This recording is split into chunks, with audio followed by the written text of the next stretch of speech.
Hi there, and welcome to this new episode of Bolier Talks Tech. My name is René Bolier, and I'm here with Bas van der Haterd, my fellow countryman from the Netherlands. Bas, could you please introduce yourself? Of course, my name is Bas van der Haterd, and I help organizations recruit better, recruit smarter, which sometimes means getting in more applicants.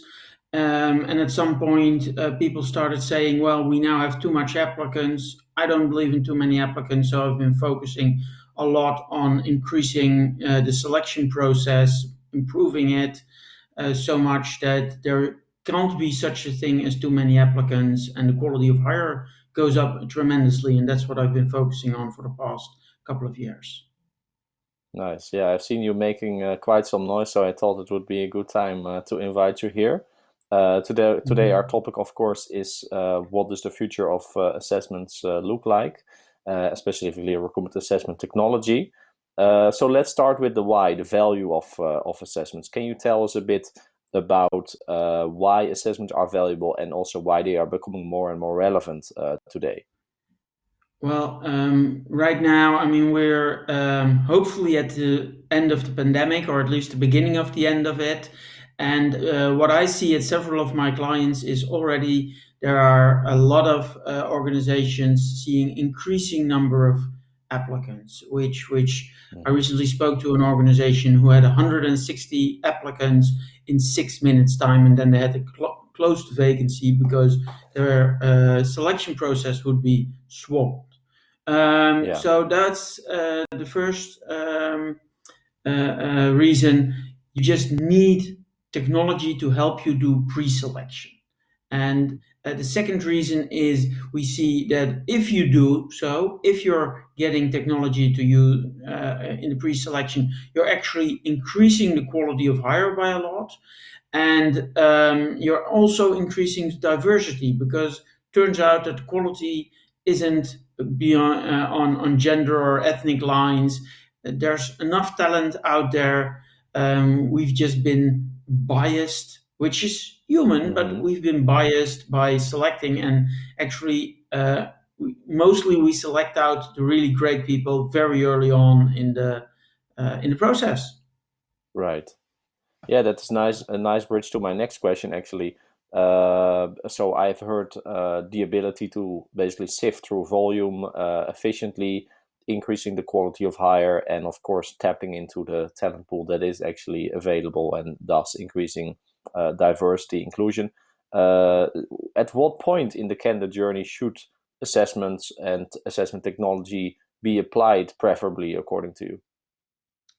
As far as I'm concerned, as early as we can possibly put it in there. As what I'm doing now for one of my clients is as soon as they apply, and because of the ATS, we still need to apply with a resume, but Hmm. everybody gets a digital assessment. So why? Because it has the biggest predictive value. Even though, of course, digital assessments have a little bit lower value than an entire day with a psychologist and everything, they still have a very high predictive value on somebody's both organizational fit as well as fit for the job. So Hmm. um, if we want to look at talent, some talent just didn't do the right studies. Some talent didn't have the opportunity in many countries to go to Yeah. college or university. Why are we discarding those people? Um, I mean, eventually Steve Jobs didn't even have more than a high school diploma. Um, we know actually Albert Einstein was a dyslexic and got rejected from job after job because couldn't write a decent cover letter. I mean, Hmm. think of all the recruiters who rejected Albert Einstein because of his spelling errors in his cover letters. They must feel pretty crappy, right? But we're still doing Hmm. it. Yeah. Gotcha. And there's obviously a difference between assessments and assessment technology. Can you help us a bit? Because I feel there's still a lot of people who are living in the past era. No offense. I think assessment technology has brought a lot of value and I guess scalability to the ability of more organizations to apply assessments. Can you tell us a bit more about that?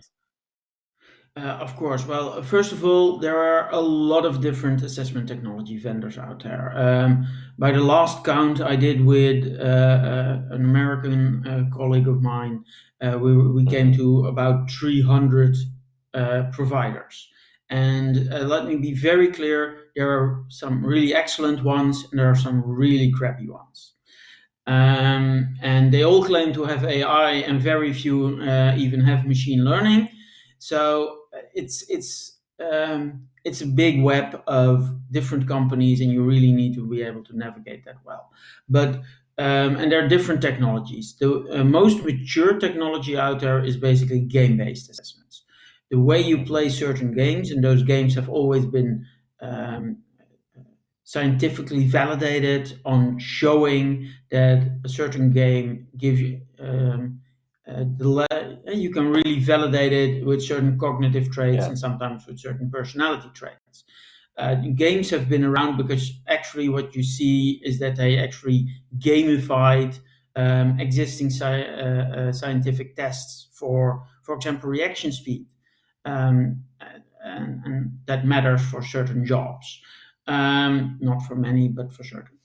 Um, and recent upcoming, or actually the scientific studies go back to the 1970s, is linguistics, which in Mm-hmm. linguistics you look at the words people use and you can derive their psychometrics from them, so their Yeah. character traits, their personality. Yeah.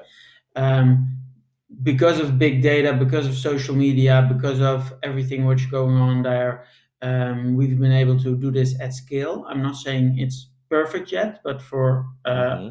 several jobs, it's more than enough, and at least it's way beyond the level of any human in assessing a character based on a resume or a cover letter.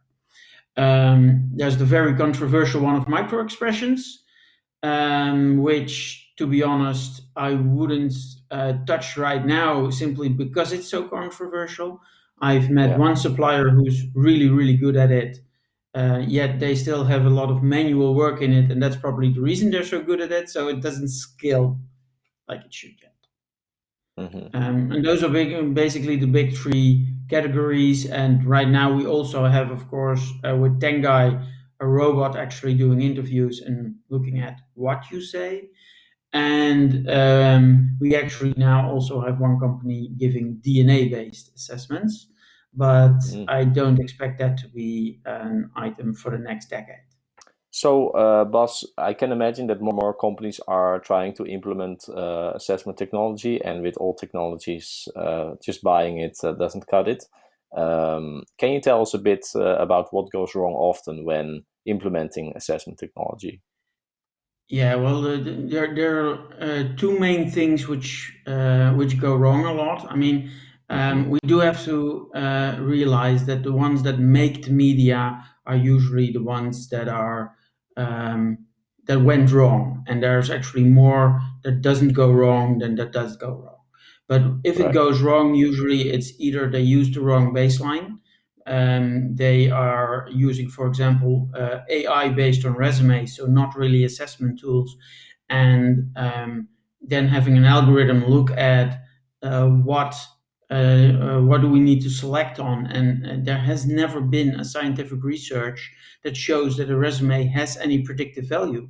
So it's not really strange that an AI is going to look at bias-based items in the resume, like gender and stuff like that. If you have Yeah. more male programmers, for example, that men are better programmers.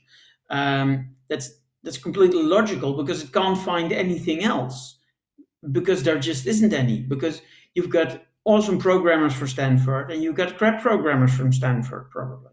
Mm-hmm. So using the wrong baseline is one very important aspect. Sometimes I see a company saying, well, this is important for this job. And if you ask why, if the answer is, well, that's logical, I always start to doubt it, because is there only one way to do a job? So you need to really make sure that you are running the right qualities for the right job. And Mm-hmm. one of the other things I see go wrong a lot is people using generic baselines without thinking about them. So there are certain companies who say, I can hire you the best salespeople, and Hmm. I know what salespeople need to be. But Yeah. and I know you are an excellent sales guy, Renee. So you know there are different ways of doing sales for different companies. Hmm. Um, so how can you say there's one profile that will fit the account manager if you don't take into account different tasks an account manager has within your company? So if something goes wrong, usually it's because they didn't take their time thinking about what does a person need to excel in this job, and do we have any measurements? Do we have Yeah. any data? Can we have the current population do anything, do the assessments, and know who's good? Right. And I can imagine that even it differs not just for, let's say, tasks, but even for different brands or different products that, for example, salespeople could sell. Yeah, in different products, I mean, there are different qualities of sales you need for solution sales versus product sales. But I've also come across, for example, one company from Australia who did car salesmen, and they actually were able to improve sales based on the brand. And what they found was that a Mazda salesman in Thailand, for example, needs slightly different qualities than a Mazda salesman in Vietnam, because the brand is just a bit different. And I mean, we can all Hmm. imagine that a Mercedes salesman is different from a Mazda salesman, but for them, and they saw that because of the brand values in a country, they saw slight differences, and they were able to increase car sales by 30% for the dealers that were using their technology. So yeah, um, I mean, that's how specific it can be if you have enough data. Wow. Yeah. That's pretty impressive and an interesting case. I haven't heard about that one before. Nice. Yeah, well, most assessment technology with the best cases are in sales, because it's so easy to prove that you've been hiring better salespeople, Right. because Yeah. revenue is the most measurable thing to measure improvement on. Yeah, and I guess for maybe like very high volume jobs like call center or something, like maybe attrition is something that you can Yeah. easily measure. Absolutely. So in call centers, we've seen really great technology, actually also from our own country, mainly called Harvard, Yeah. which was able to decrease attrition from over 100% to less than 20% in the call centers. They were set. I've seen in America one company that did hotel sales, and you might so they were able to say a receptionist, they would be recruiting them on the number of cross sales they could do. They increased receptionists selling, for example, travel arrangements by Hmm. 20-30%. They had different types of salespeople move to their event sales aspect and stuff like that. And they were really big in that, and they managed the hotels they were implemented in also increased all kinds of sales revenue again by usually 25-30%. Yeah. And I know that Food Locker did the same for their people in their stores, and they also managed to lower attrition, or actually increase Hmm. tenure and increase sales um, by a lot. Don't have the numbers on the top of my head right now, but by a lot. But they were also able, which was really cool, to say, okay, so the bar for shoe sales apparently is a lot lower, but since we now also know who the qualities of an apparel sales person, which apparently Hmm. were less common qualities, we can now hire the people for the entry shoe job and let them grow into apparel sales and let them grow into Right. assistant shop managers. And they managed to lower attrition also by, I think, 30 or 40%, because they gave him a career within the shop, which was really amazing. If you think that you can, Yeah. for some people, having a career in a shoe Of course. as a shoe Yeah. salesman in a shop. Usually, when I think shoe salesman, I'm thinking Al Bundy, but for a lot of young people in America, that's a genuine career, and they Hmm. were now selecting them on being able to move up Yeah. in in the chain. Great. Well, I guess it kind of sucks that we don't hear these examples more often. And yeah, we just hear a lot about bad algorithms and all that kind of stuff.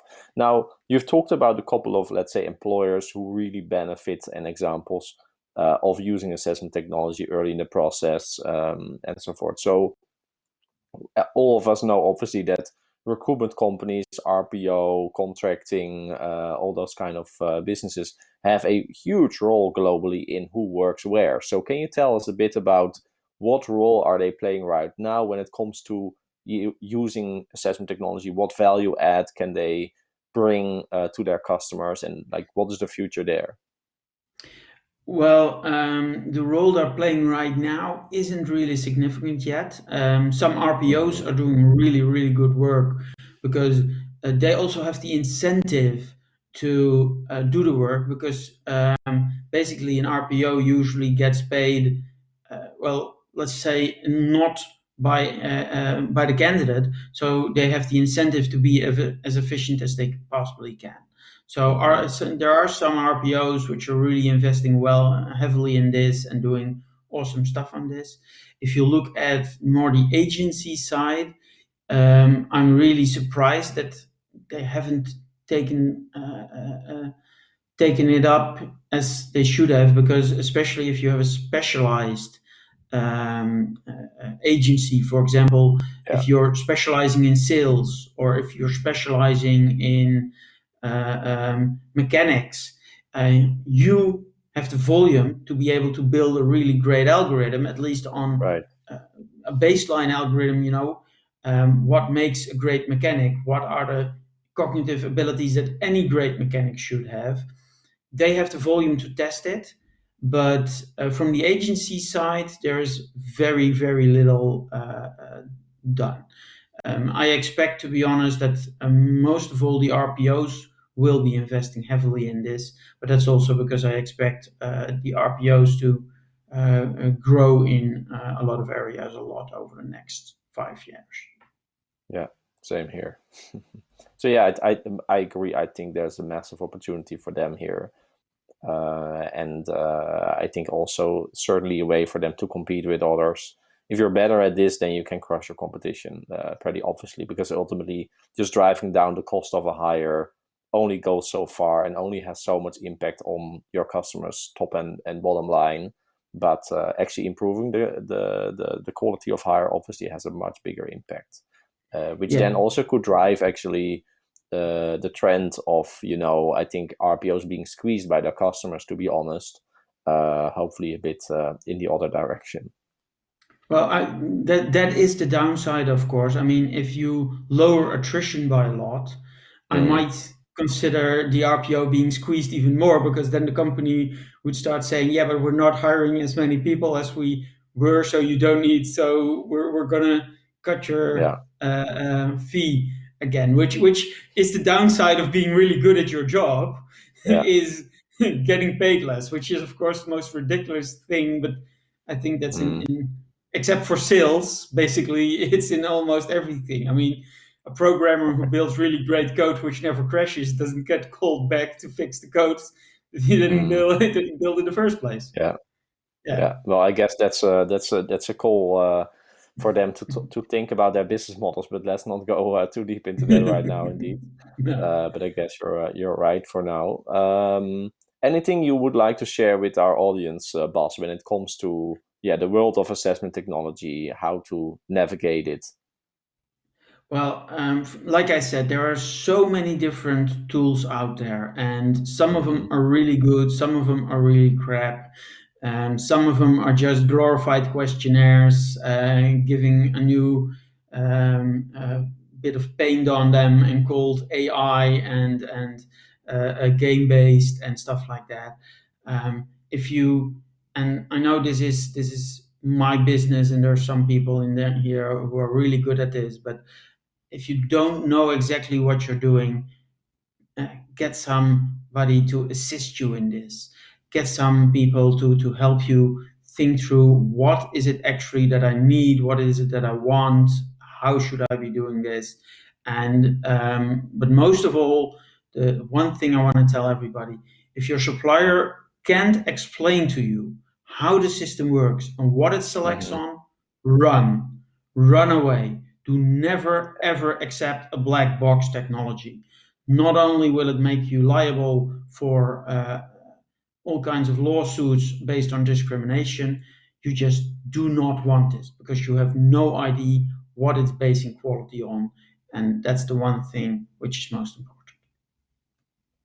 Thanks a lot, Bas. I have at least have learned quite a bit from this session. I was looking forward to this. I hope our audience has as well, especially on why assessment technology can be so valuable and like what are the basic data sets that can be used basically to assess people, what things to avoid and what to really look for when navigating this sphere, because it is quite complicated, but on the other side it also has a big upside. So I hope that has motivated some of our audience to take the next steps with regards to this topic, to explore implementing assessment technology for themselves or their customers.